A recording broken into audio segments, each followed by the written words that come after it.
Our theme tonight is works in progress, and the idea was not to confuse anyone, but just to like take all the pressure off. Tell us about something you're in the middle of, share us a little piece of something that you're in the middle of, and we'll go from there. Do we need a time limit? When everyone starts yawning, sit down and let the next person. You're probably going to choose through one of mine. And I'm going to go in the order that folks signed up here. So we're going to start with Lindsey Bartlett.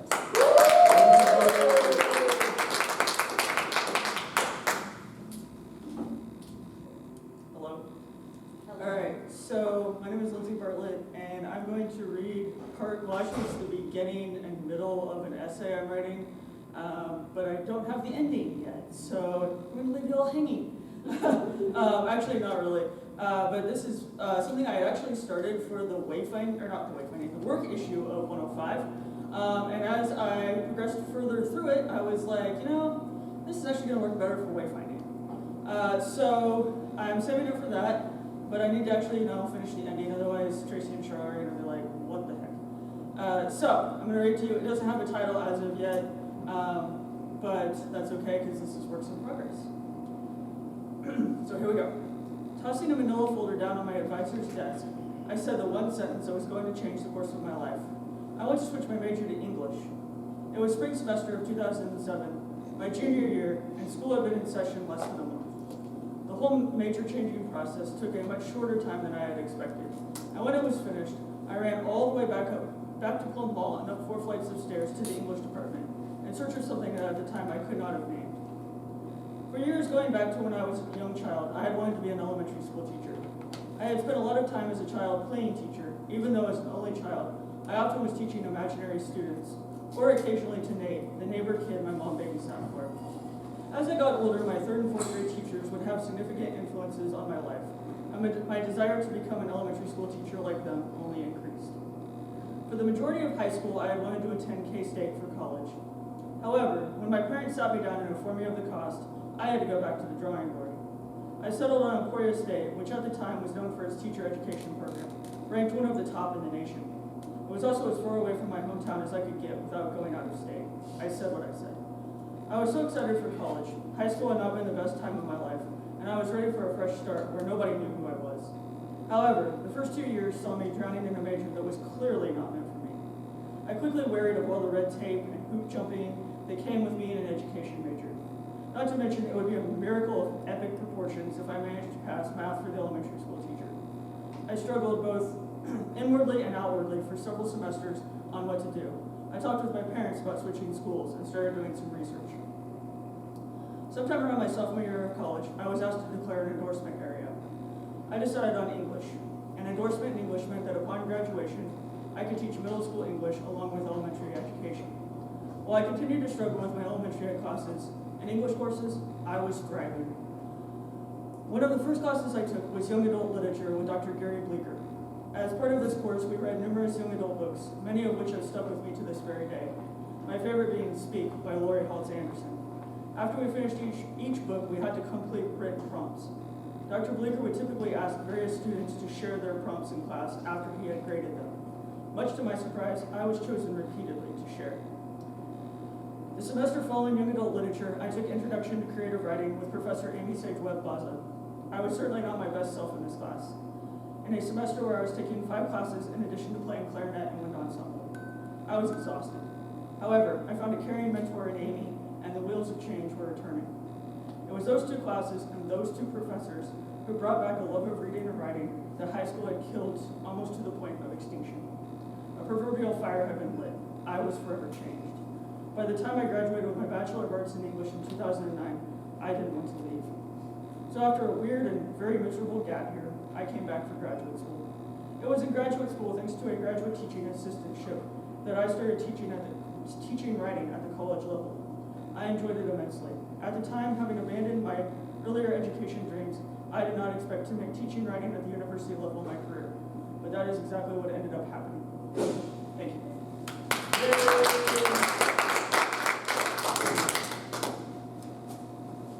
This is what I get for coming to classroom. I want to thank Rebecca for inviting us back here each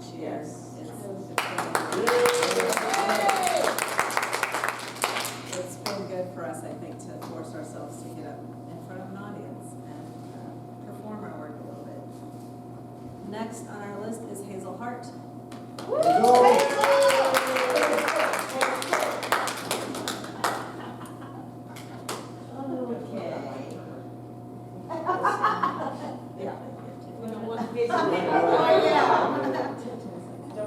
The short people need help. Strangely enough, people have been looking at the length of my pants the last few days, and these are the long ones, but I've been wearing those, you know, the shorter ones, and so I don't know what it is, but they've all been talking about the length of my pants. So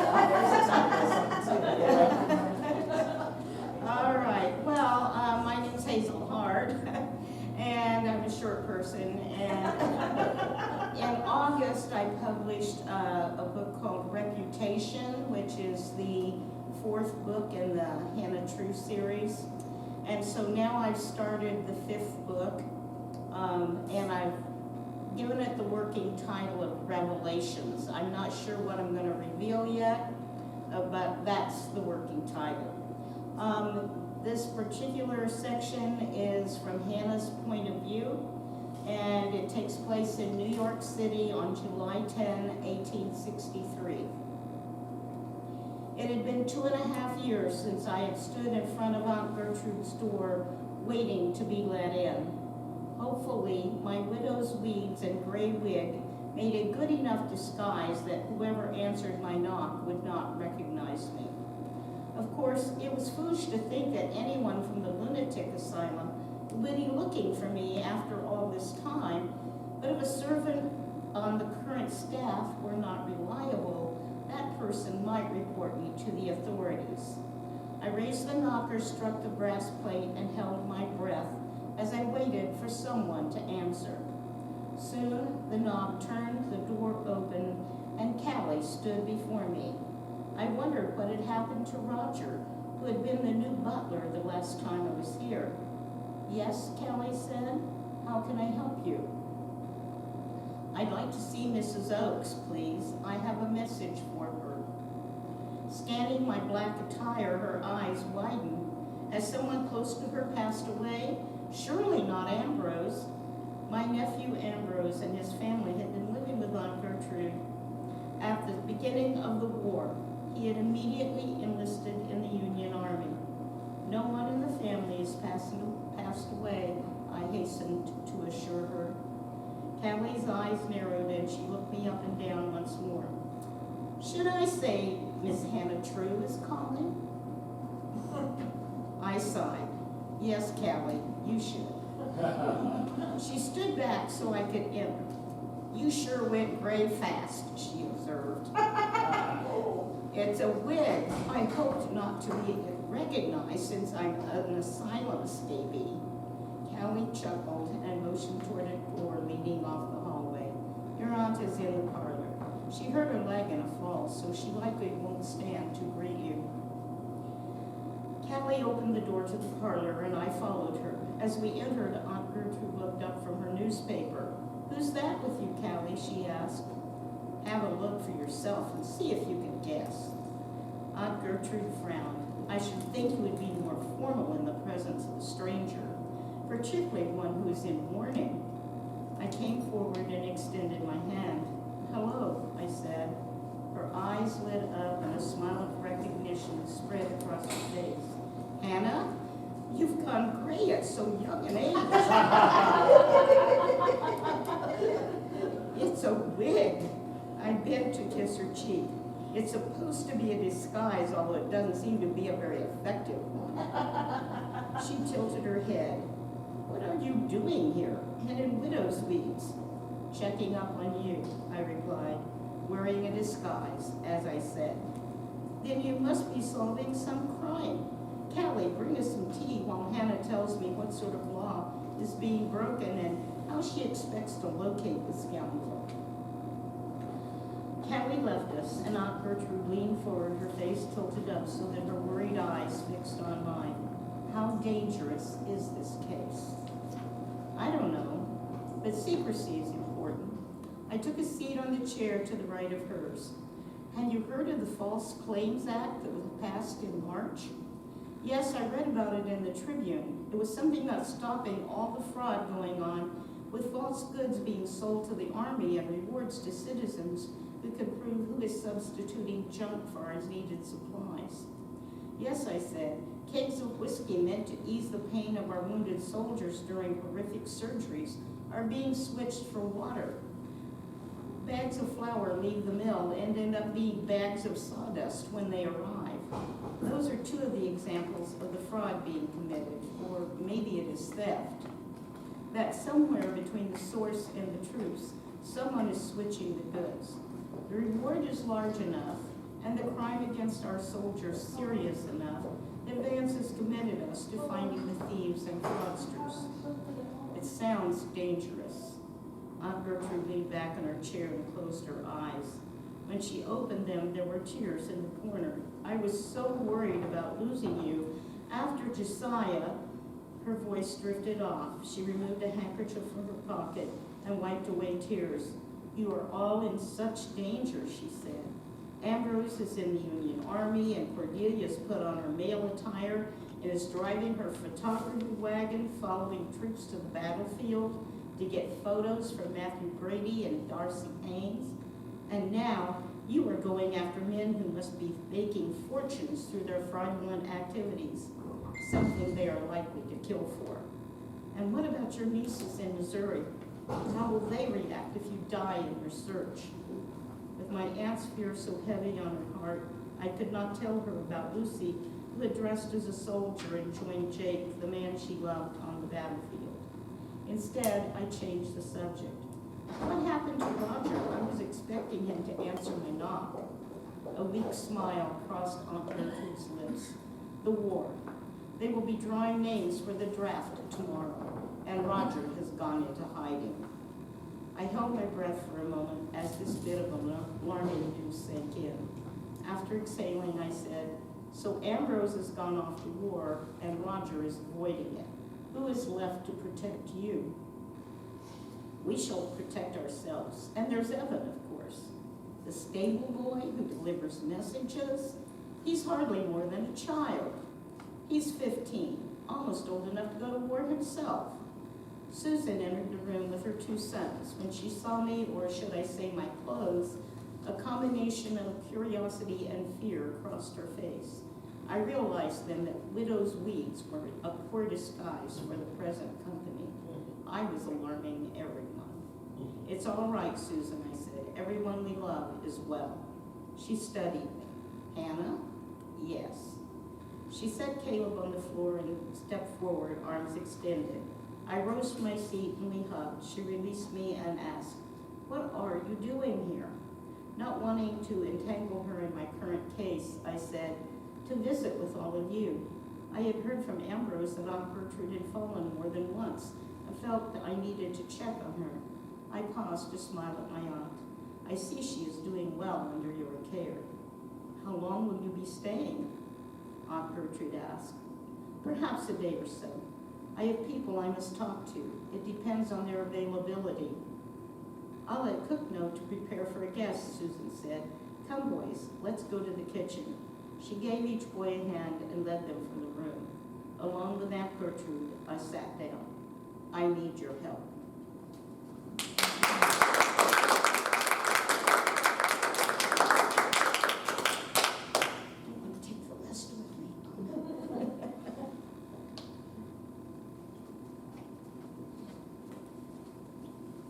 Thought of a new rule. You guys know each other, so when you're done, introduce the next person on the list. Lisa.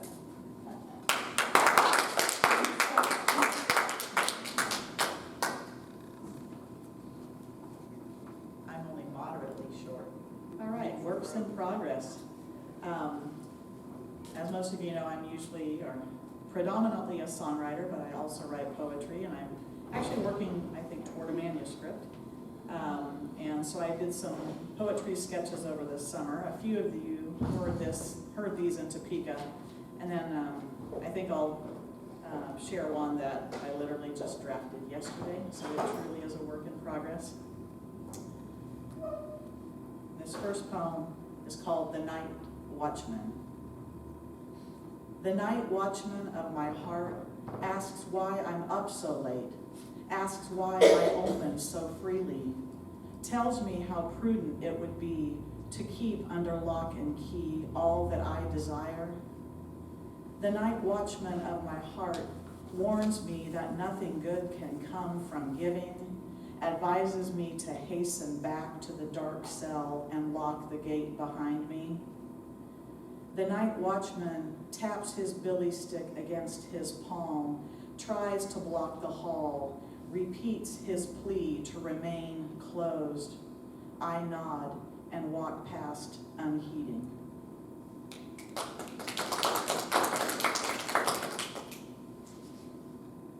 And this next one, I write at the coffee shop at Gravel City almost every Friday, and I was actually working on something else, and at the table next to me, what appeared to be one of the mathematics professors here at the university was working with and tutoring a student, and I was kind of overhearing their conversation, and I was thinking how little I understand about mathematics, but that mathematics kind of govern things, patterns within the world. And so I stopped what I was doing and started brainstorming this poem. And it's called Mathematics I Don't Understand. There are formulas I don't understand governing everything, defining relationships, running functions, calculating values according to rules I have not learned or do not know to follow.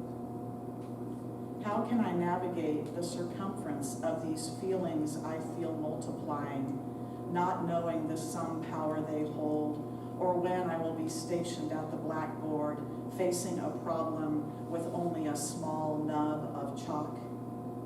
What is the probability of ever understanding love, other than knowing how it holds at the beginning, at zero, before the adding and subtracting, the dividing that results in fractions longing to be whole? How can I quantify my desire, an infinite integer limitless in its multiplying, a running sum that is never static? What proof or logic can predict with positive certainty the possibility of you or anything staying? What equation can I formulate that has me remain in the trajectory of your gaze, with your tangent desire, always in touch with the outermost curve of my heart?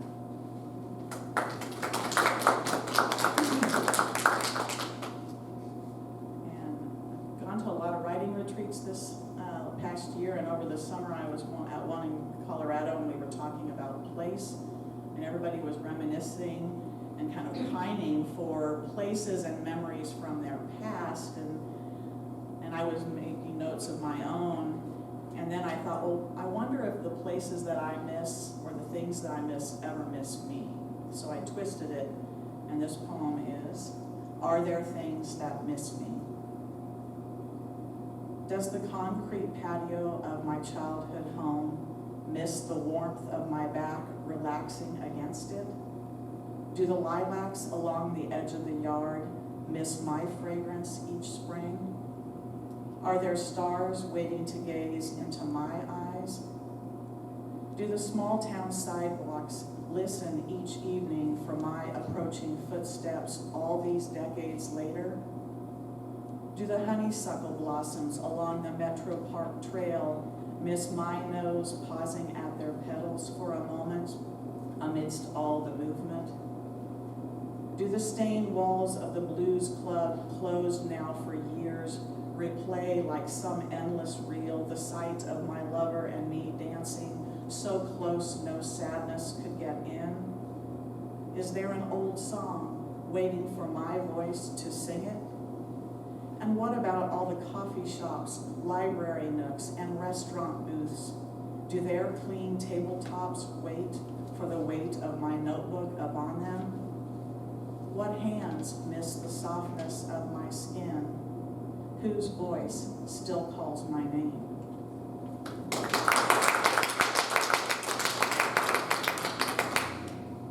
All right, so was mentioning beforehand, Tracy Brimhall, the current poet laureate, on her website, she has this thing where you can download a sheet of paper that if you fold it, and she has a little video that shows you how to fold it and make one cut, you get this little 4-page booklet, and it's called Diary of Fires. And you can do a blank one, or you can do one that has prompts.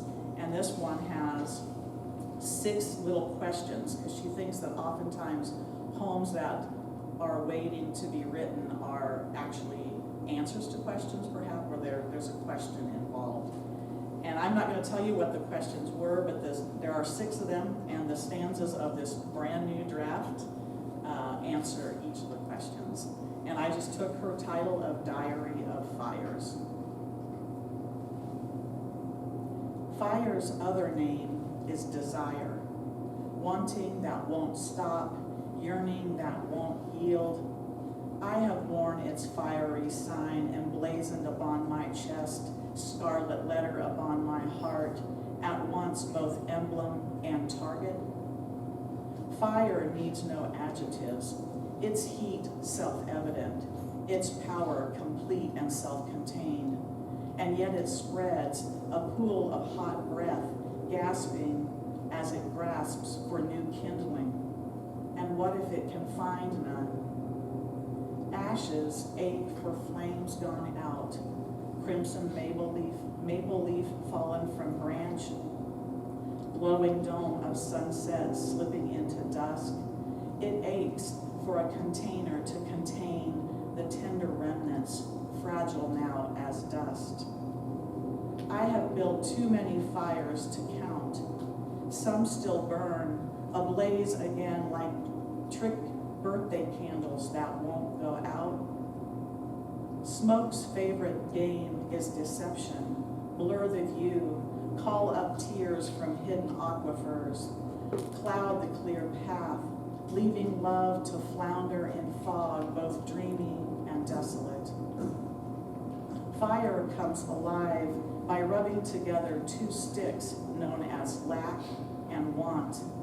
And so, my dear, it will certainly ignite when my untouched skin meets the spark of your searching hand.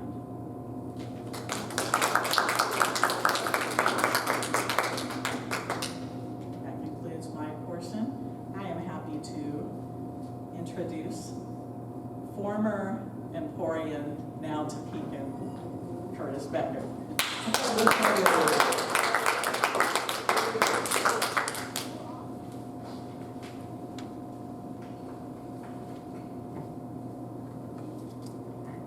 Thank you, Lisa. I'm going to read a piece tonight that is, I guess I call it fiction. It's in epistolary form, something I've been working on for a while. This is called 11 Years. When I was 29, I wasn't looking for you. When you were 18, you didn't know that I was the one you were looking for. I felt like an old man when I was 29. To me, you seemed to be a child in so many ways, and I was not looking to take care of a child. You were looking for an older man and set your sights on me. You were worldly, and I was still a little naive. You taught me what it was like to be pursued, and I taught you how someone scared avoids being caught. That one summer night when I was 29 and you were 18, you kissed me for the first time, and I was yours. I was hooked. You and me became we. When I was 30 and you were 19, you were committed for the first time. I felt like a failure in a relationship when I was 30. You felt like a failure when you were 19. It was the pills, I think. But maybe it was something I did. I corrupted you. I caused you to feel like this at 19. When I was 30, I waited faithfully for you. I texted you and stared at the phone, waiting for your reply. When you were 19, you left the hospital and you stayed with another guy. Your mental health became a wall that you hid behind. My need to recapture what we had became my crutch. When I was 31 and you were 20, you admitted to me what you had done and told me he meant nothing to you. When you were 20 and I was 31, I remembered your birthday and bought you a shirt I thought would highlight the brilliance of your eyes. They are piercing and were angry at the world when you were 20. Your eyes softened when you saw me, and I was hooked again. When I was 31, I was going to save your eyes and take away the angry. When I turned 32, you forgot my birthday, but you gave me the gift of a broken heart. You were 21 and needed to be young and party. I needed a quiet night at home with someone I loved, to sit in your presence, to feel you against me as we watched some cheesy show on TV.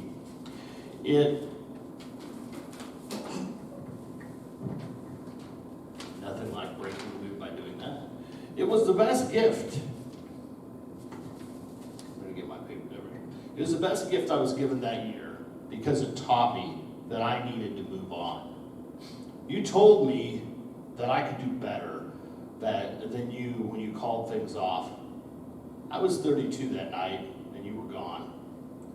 When I was 32, I tried to find someone else.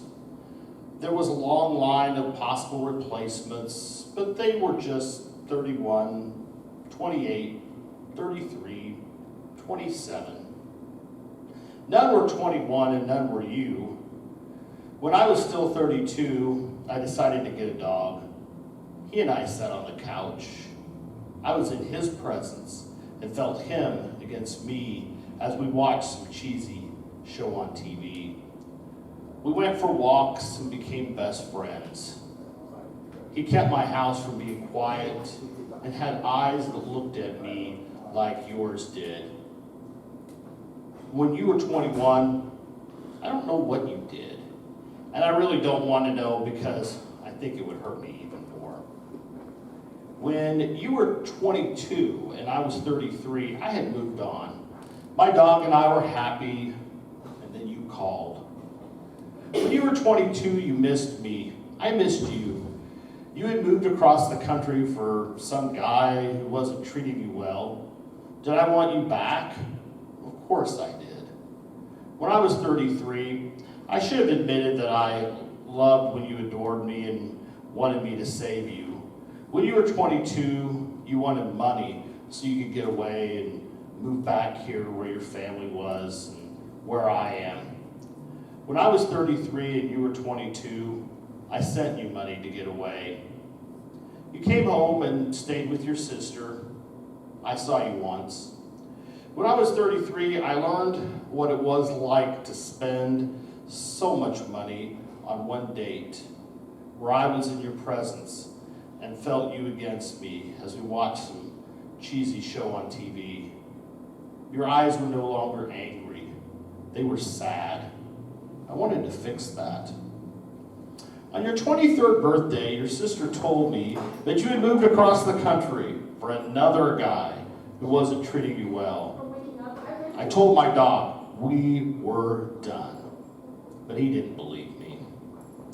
When I turned 34, my dog and I celebrated. He had a pup cup, and I ate my feelings.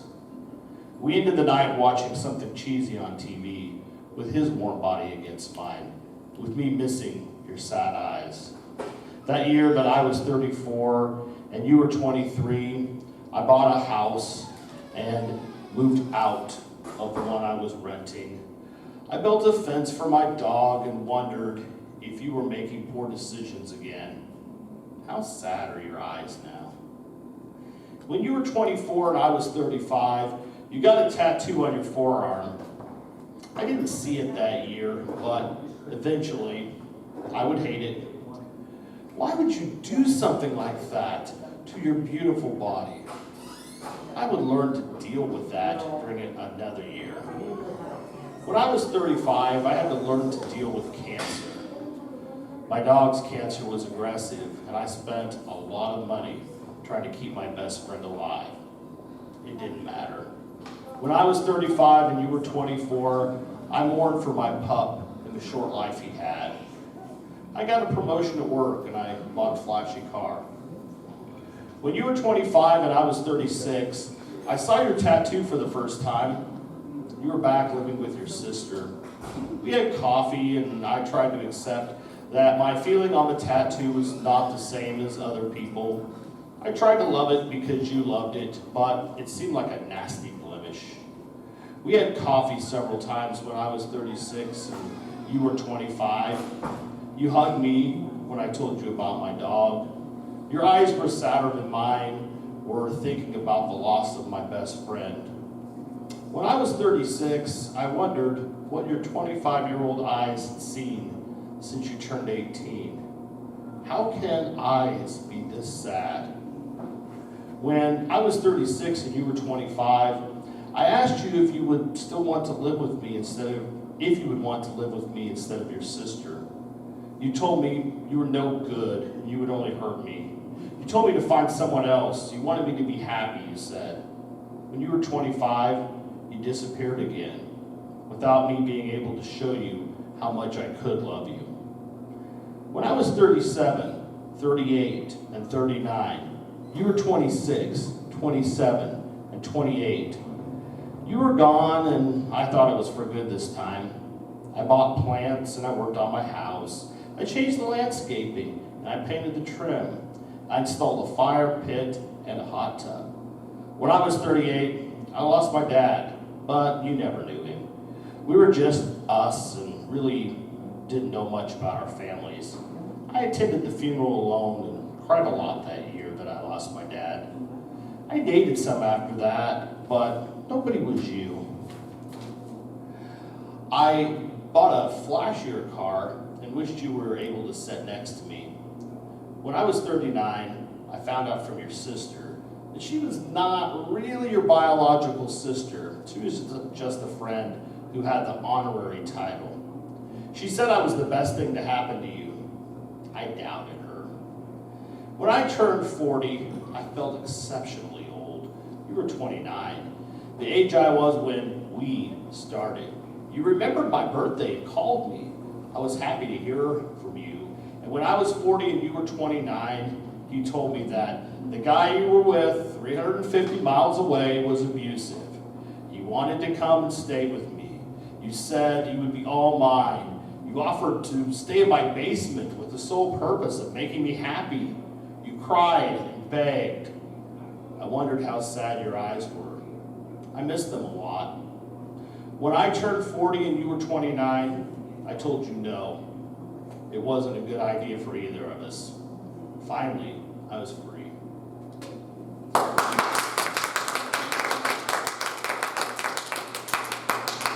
And next, we will hear from my dear friend, Mr. Kerry Moyer.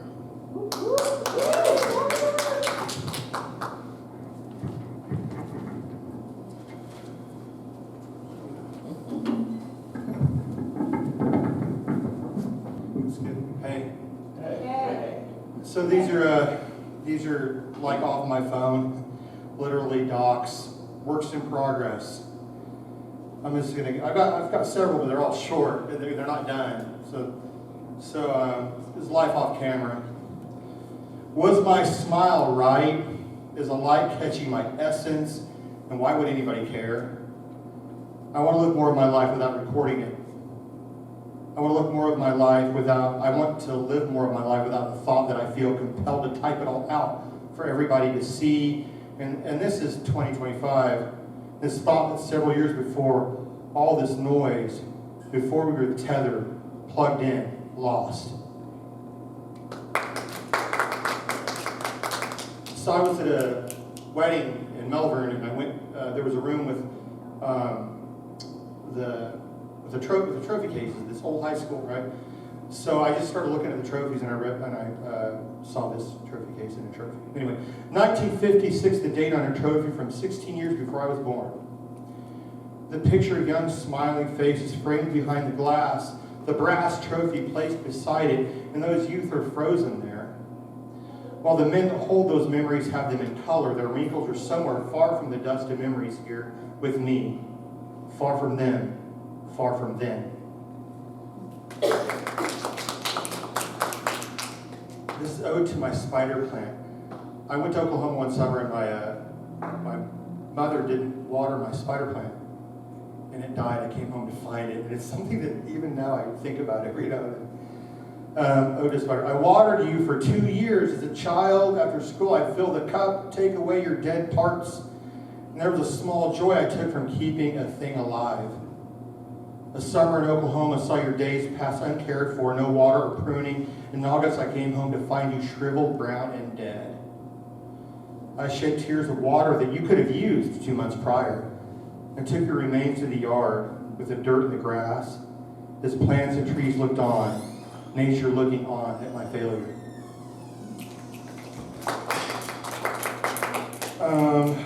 Where am I? Here we go. So growing up, my dad was an alcoholic, and I spent holidays in bars. So this is, hold on, I got to see the title name. Christmas at the Pawnee Junction. The stuffing was still warm, the turkey was dry, but I was hungry. The crack of pool balls breaking the jukebox playing Merle Haggard, while I make sure Danny doesn't wander off. Dad talks to a bearded biker, and I hope that there's no fight so we can eat the meal. Drunks hanging their heads in a quick prayer, amen, and hugs, and stories of I haven't seen my kids in years. Marlboro smoke mingles with turkey loaf, gravy, canned cranberries, and coke from the bartender's gun. We eat hungrily because tomorrow is a question. And this is Christmas at the Pawnee Junction, winter of 1984.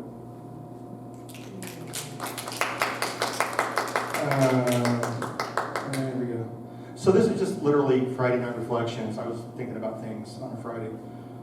The streetlights are inviting, the music coming through my speakers is dancing with my vibe, and I can't help think how rare peace is.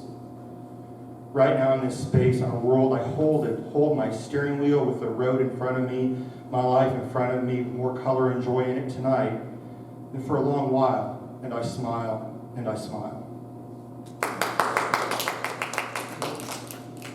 Adventures in Psychedelics. I always wonder if I should read about poetry about past drug use, but it was a part of my life, and some of it's flippin' interesting.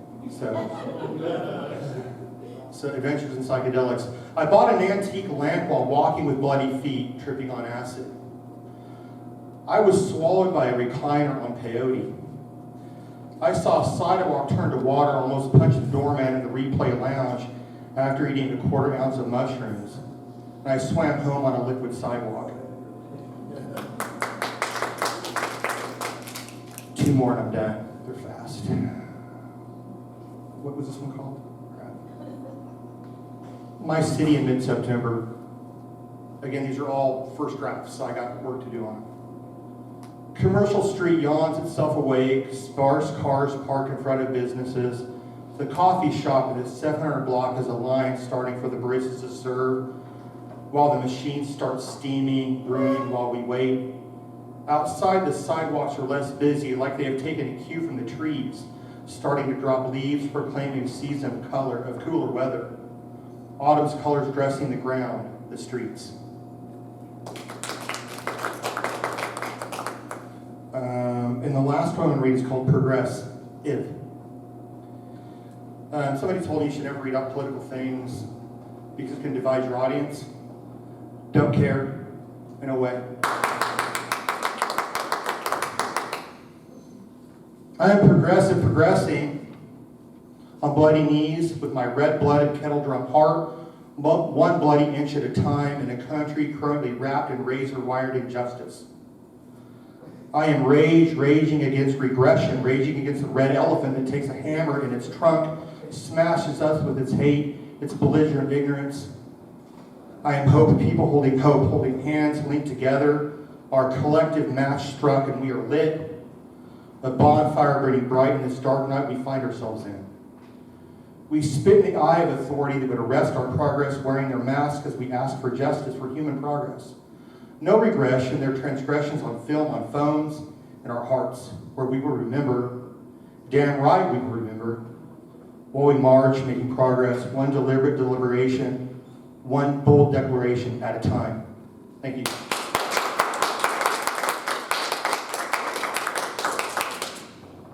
Brenda White, ladies and gentlemen, Brenda White.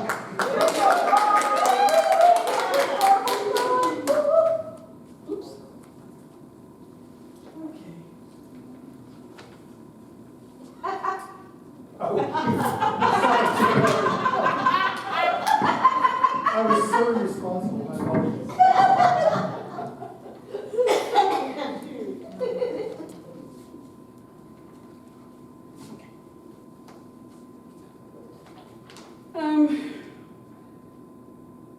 I guess I'm sort of working on a manuscript. Sort of. So I got 2 old pieces and then 2 that are a little more than rough drafts, but I'm not sure finished. So the first one, well, especially lately, I am really loving all these correspondence that people in Portland are writing in Victorian language about the great conflict in their city of 2025. And they've been pretty hilarious, so maybe you remember this one that I wrote using that kind of language, and doesn't really have a title. My dearest love, I take pen in hand to inform you of my brief departure. As we are meager in rations of coffee and breads, I will convey our carriage to the General Mercantile and procure our necessities as quickly as possible. Please remember, I leave my heart in your most tender care and will recall your loving visage all the moments I am away. Yours always for eternal time.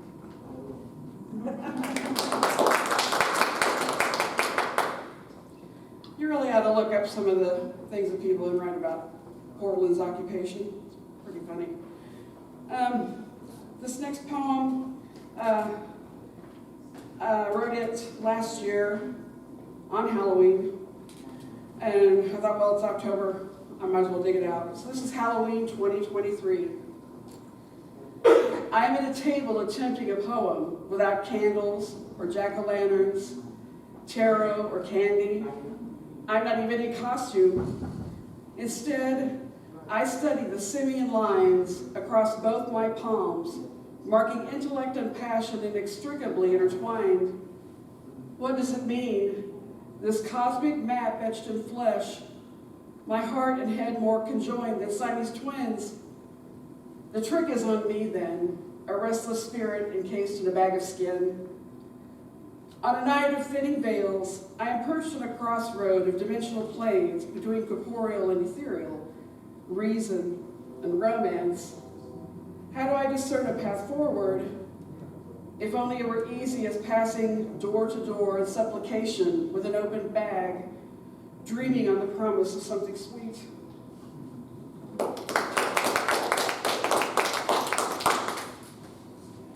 Okay. And this next one is called Watercolors. We bathed together yet, stripped of bare skin, and my sister was laughing in the tub, pointed a dripping finger at my back as I rubbed a white towel across my pale flesh. What? What's so funny? So I stood before the mirror, turned my back to it, and saw over my right shoulder the variegated purple mottled in magenta stripes across both butt cheeks, broken in half by the crack. I remember the yardstick sting, turned my body slightly this way and that to marvel at my father's art. Then she stood up, reached for her own towel, and I said, "Look at yourself." Matching bands, blooming purples and red violet on white skin below her tan birthmark, and I was laughing.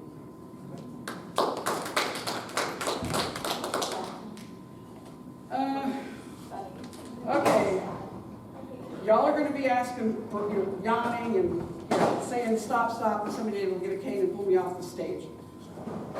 No, we won't. I found a poet on a reel on Facebook, and he said one thing that would help a person get started writing poetry was to start with writing something from where I'm from. But he said the trick is you had to do it without saying literally where you were from. And he wrote a very excellent poem.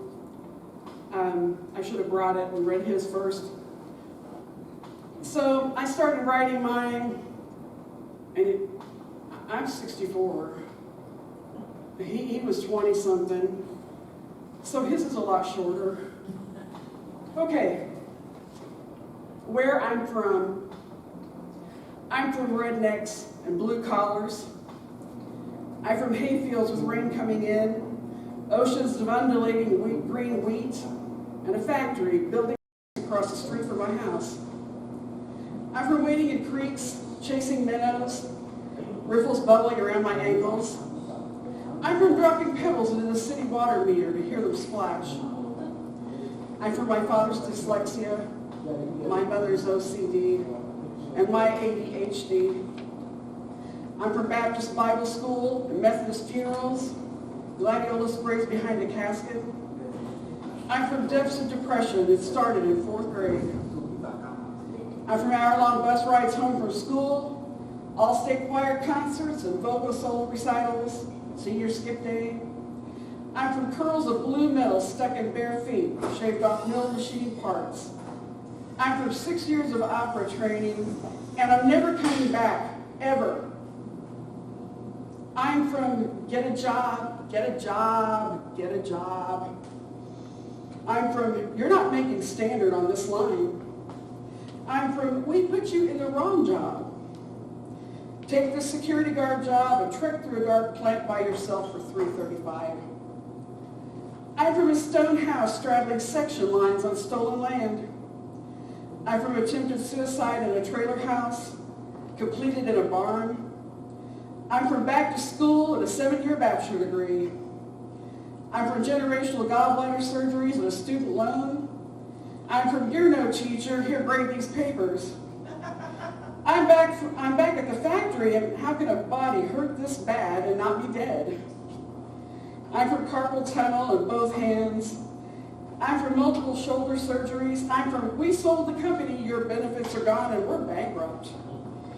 I'm from 7 months away from Medicare, and you can't retire until you're 67.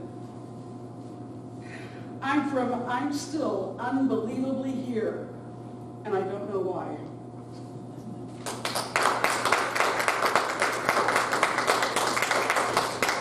Okay, next up, Angel Edenburn.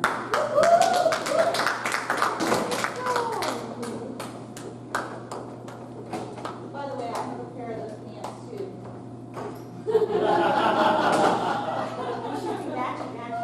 Awesome. Well, I'm going to do something unusual for me tonight. I have 2 pieces, both short openings to 2 different novels. The first one is from my Kansas Vampire series. The windows were open and unseasonably cool summer air played with the blackout curtains. Lying in bed in the quiet afternoon, Cipriana listened to her playlist. Most of the songs were ones Psych had sent her, and they reminded her of him. Her sheets smelled like the prairie breeze, and the sunshine had burned his citrus and leather scent from the fabric 2 days ago, when she'd hung them outdoors. Her restless sleep left a deep ache in her belly and her bones. She wanted to find sanctuary in his arms, but that wasn't possible. He was off to somewhere in hopes of keeping his sister, the Contessa of Swords clan, safe and far away from various dangers, including her husband's predatory best friend. Her body remembered the feel of his long arms around her while her fingers traced the road map of scars on his torso. He may have been thin, but he was by no means scrawny. His boyish smile held secrets while holding untoward. His boyish smile held secrets while hiding untold sorrows. She felt like he could look into her soul with those cerulean blue eyes. The growl from her stomach reminded her she needed to get her night started. Lying here pining over a red-headed bundle of trouble would not get things going. Laundry, dishes, and other chores wouldn't magically get done.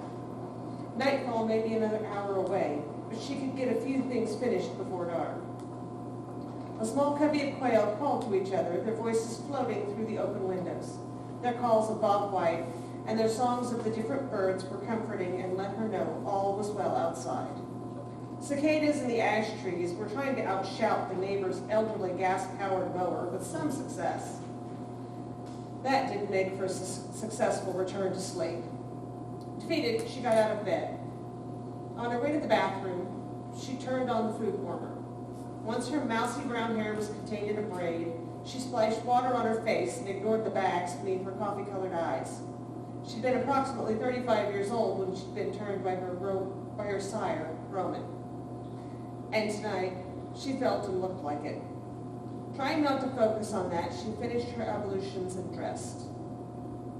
After she placed a bag of O-positive blood in the warmer, she walked into the other room to watch security footage from her severed cameras as her food warmed.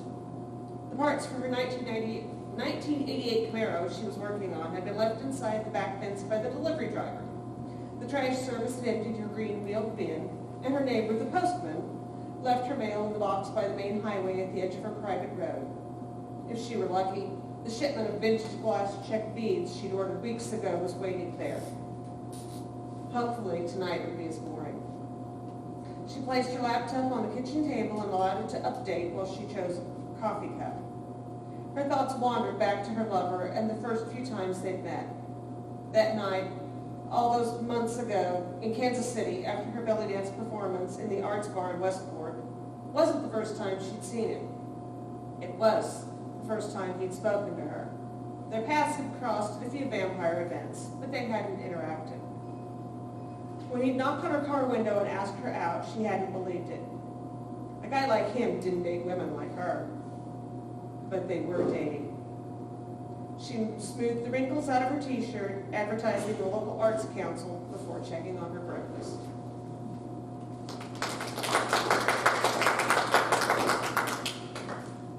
The second novel is as yet untitled, and it's a very different vein.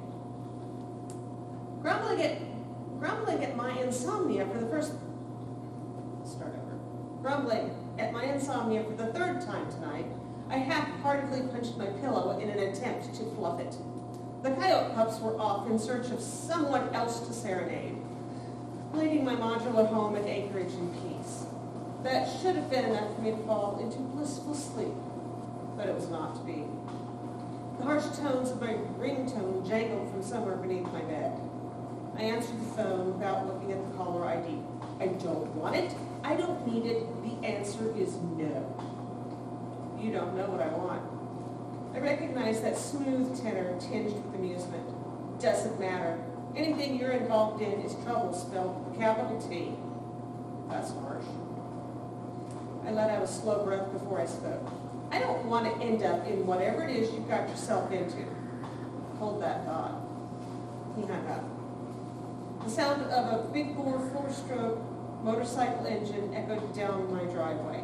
Not caring if he heard me or not, I yelled, "Gabe, that better not be you in my yard."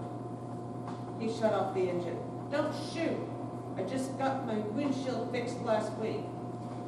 I hurried across the kitchen to the cabinet where I cut my spices, grabbed an unmarked amber container, and returned to the door. I was too late. He'd picked the locks and stood there grinning at me.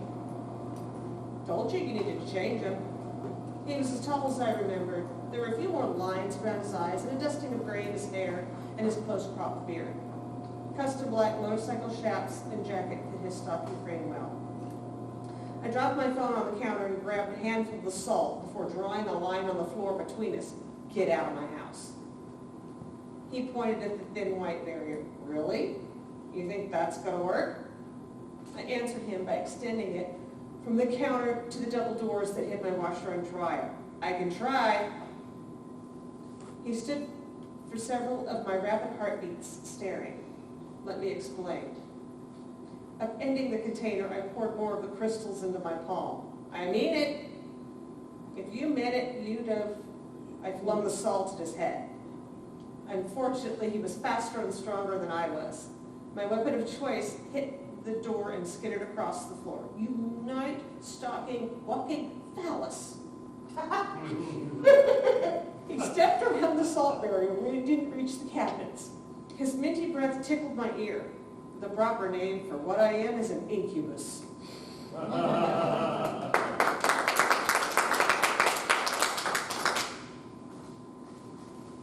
Next up is Deb Irsik.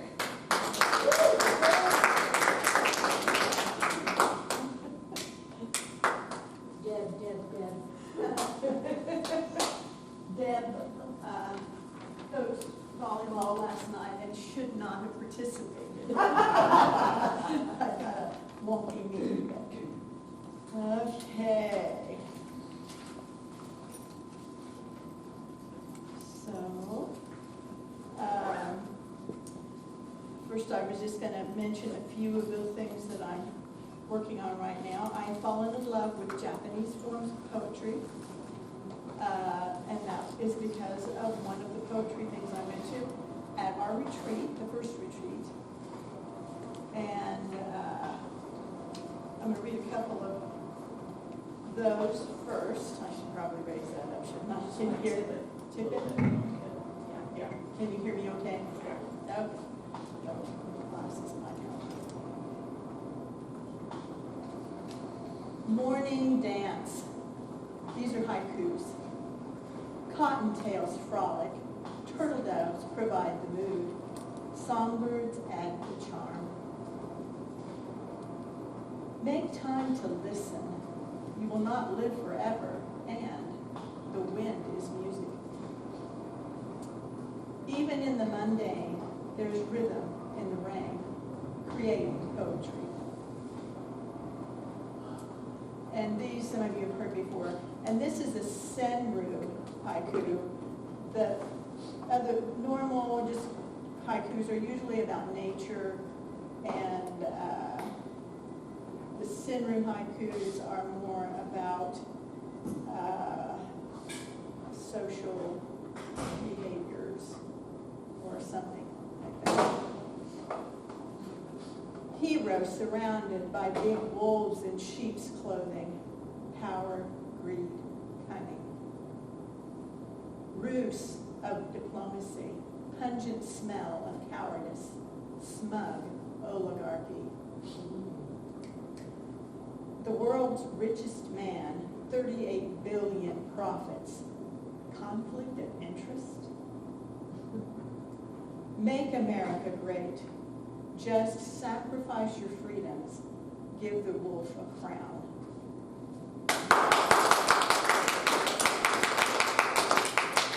And then I'm working on an I poem because Brenda got us started. And my I poem is going to be a novel, I think, because I'm a lot older than you are. So yeah, I'm going to have to really, really pare it down. I'm not going to read it yet.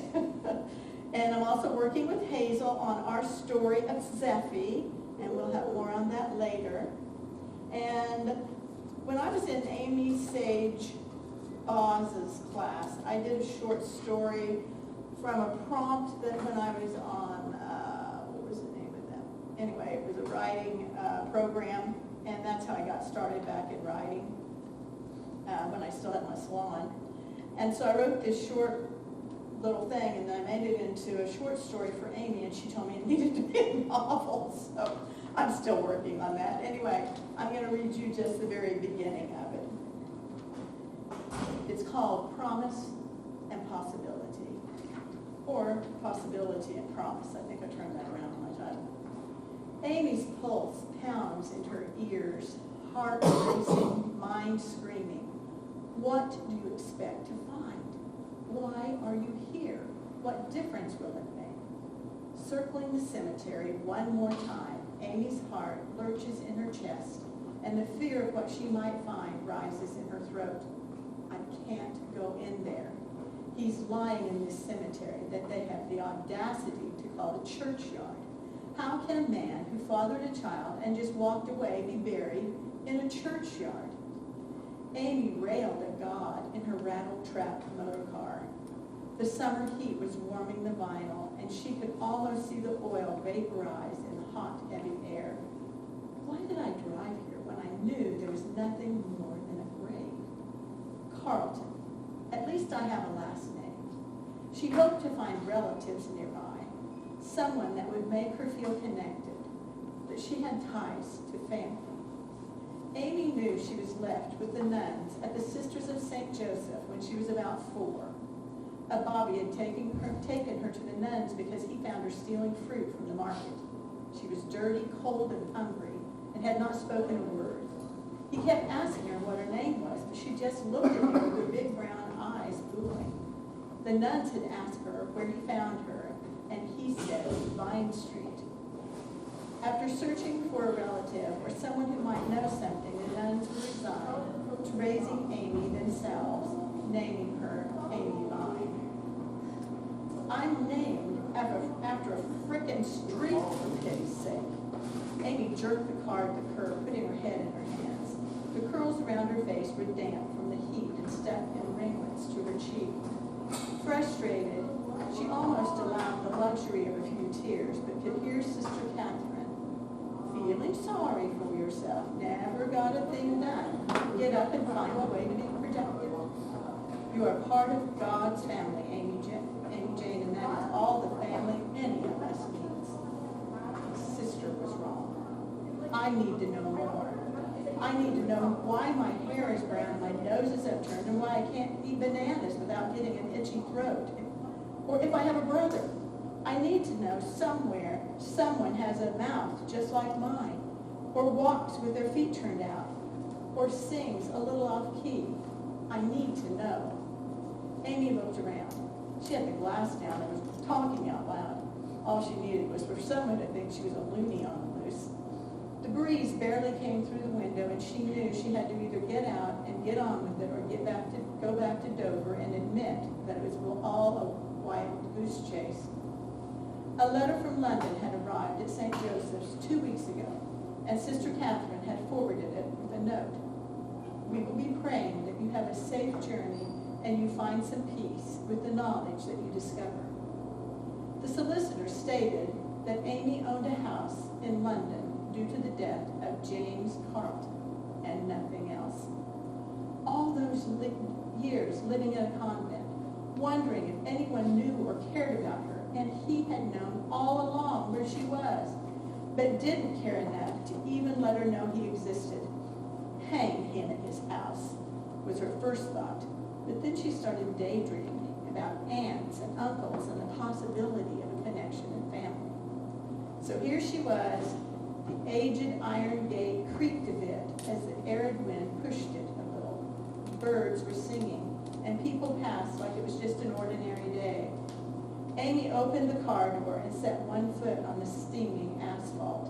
She pulled herself up and shut the door, leaning heavily on the handle. She almost opened the door and got back inside, but something made her step away from the car and move toward the gate. It could be the beginning of her life, or just another disappointing chapter to her unwritten pages. She stopped and looked at the words on the gate and uttered a cursory bloody hell before moving through the arch to the lines of headstones. Comparing the row markers with the piece of paper from the letter, she located row 37, lot 12. Gingerly she stepped as if to make sure the earth would not give way. Suddenly time seemed to stop. No longer did she hear her footsteps crunching on the gravel, or the voices of the children running nearby as their parents stood looking at a plot. Even in the thoughts that had been rattling around in her head for the last 10 days were silent. As she labored to make her way to the headstone, the world stood still. It was just like the others, not remarkable in any way. Just a stone, reading, James Fenmore Carlton, born September 4th, 1932, died July 7th, 2012. Amy stared at it, almost willing him to speak. Why am I here? Long forgotten tears flowed. Amy swiped them away, angry that this man could cause her pain. Why now? I was just beginning to think that I was okay, that I could find someone and have the kind of family that other people have. Why bother when you're dead? She kicked at an angel sitting at the base of a stone and stopped short of shattering it. Stopping, Amy thought someone had put it there. Someone loved this man enough to put an angel on his grave. Gently she picked it up. Turning it over, she saw the initials EC. Amy set the angel down and placed her hand on the stone. What now? What am I supposed to do? She walked around the stone and discovered on the back there was a verse. What lies ahead is promise and possibility. What lies behind is simply past. So that's the narrative.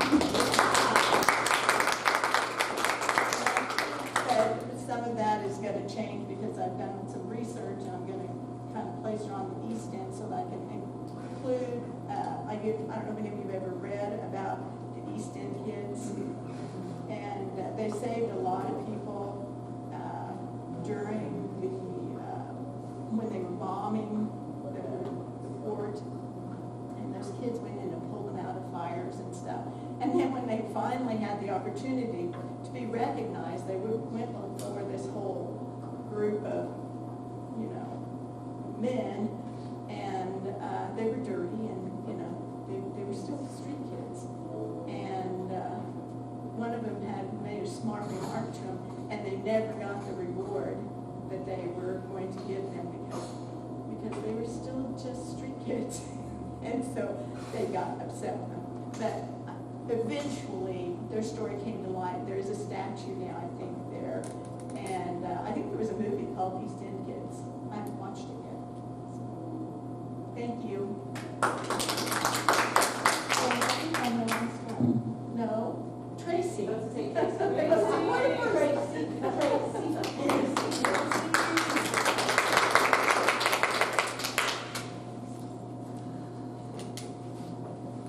I, believe it or not, have been writing. In January, I promised Hazel and Deb that I'd bring them a chapter a month, and I have done so in every month except for July. So this is the most I've written in a very long time. Little backstory, it's a creative nonfiction piece that I'm working on based on my grandmother's life. And when my grandmother moved her trailer house out to the country beside our house in 1976 when I was 6 years old. Her husband had died in 1973. And because she lived right next door to us, I was able to spend a lot of time with her when I was a kid. I'd sit at her table asking her questions about things I was learning in school, trying to make connections between her life and historical things that I was learning about. I remember asking, I knew she was from the South, she was from Louisiana. And I remember asking her one time if she was alive during the Civil War.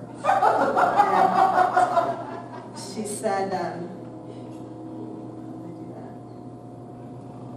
said, oh goodness, no. She said, kindly letting me know that she was old, but she was not quite that old. And I asked her, did you know any freed slaves? And she said, she told me that there was this blind man who worked for her family, for her grandmother, and he had been a slave and he had become an employee. And she told me how he was very, very old when she was young, and he was very kind, and he took care of all the cooking and the house cleaning. And he was very good at it, even though he couldn't see. But my grandma was a very quiet person, and she was not a storyteller at all. She did genealogy, so she was very factual. And when I was 16, in 1986, I had this idea. I knew a lot of stories from my granddaddy's side. Granddaddy's what we called her husband. And my mom was a storyteller. But I really didn't know much at all about my grandma, so I had this idea that I was going to interview her and help her write the story of her life. And I asked her if she would do this with me. And she agreed, and then the next time I went back to her house, she surprised me by handing me this notebook, and she's like, here, I did it. And it was like 32 pages, and she called it Sketches of My Life. And it was literally, it started, with I was born and the dates, and these are my siblings and my parents, and she just went through her whole life, kind of hitting all the highlights. So the last couple of years, I kind of played with this idea of turning this into a story. And then this year I started really working on it chapter by chapter. So it's been fun because I have the framework. I have her story, which is very factual and has all the dates and the major events of her life. But I also have her genealogy records, and I have in those records she kept a lot of newspaper clippings. And newspapers in the 1920s and 30s were really interesting because they actually told stories about what was happening in town. So this is probably the second or third chapter early in the story. Polly, I call her Polly in the story. She's 19 years old, and her younger brother, Prentice is his name, has just died on the train tracks. He was walking on the train tracks, would not get off the train tracks, and got hit by a train. And she's the only girl in the family, the only living daughter. And she calls, the woman in here that I refer to as Mama is her stepmother, because her real mother died when Prentice was born. So it starts, it rained all evening and night. Polly tossed and turned, sleepless, convinced that the Lord himself was weeping for her baby brother. Mama and Polly washed the body of Prentice and dressed him for the funeral. Aside from some bruising at his waist and on his head, around his right eye, he looked whole and unharmed. Polly was grateful for Mama's help. Clifton had turned it all on her. Clifton is one of her older brothers. Prentice was her boy, her trouble, in death as it was in life. She had few memories of her mother's funeral, nor of either of her grandmothers, but she'd not been old enough to have any real responsibility upon those deaths. Her memories of her mother, in life and in death, were fragmented and few. Prentice was different. Every aspect of his life was crystal clear in her memory. She'd slept with him as a baby, been responsible for feeding him, keeping him in clean breeches, though she was barely old enough to care for her own. She remembered her brother's first words, first steps, first day of school, because she'd been right there caring for him, as if he were her very own. She was the little girl with a real live baby doll. She had been his little mother. Mama had held her that first evening, stroked her hair as she cried, and put her to bed like a small child.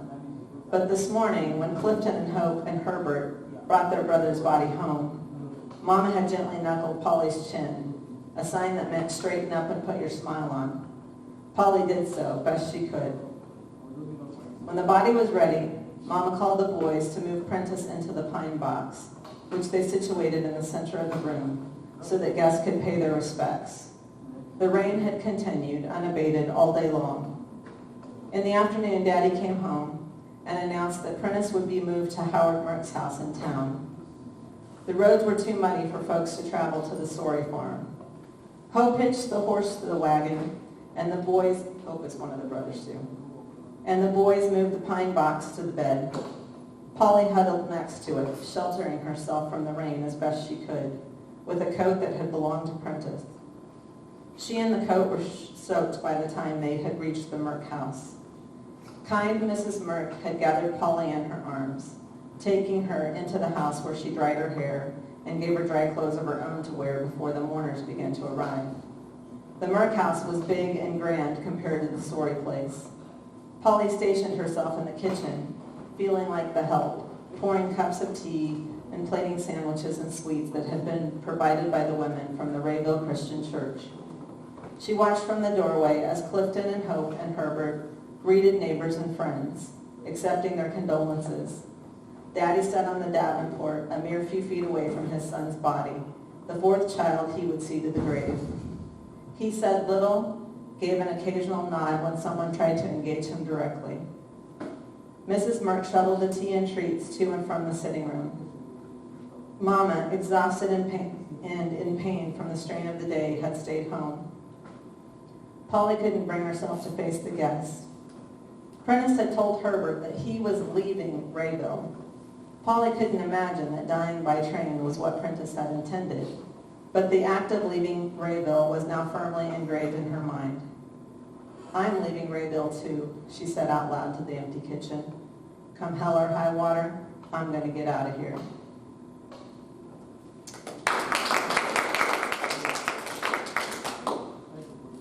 And that's it, unless anybody else has.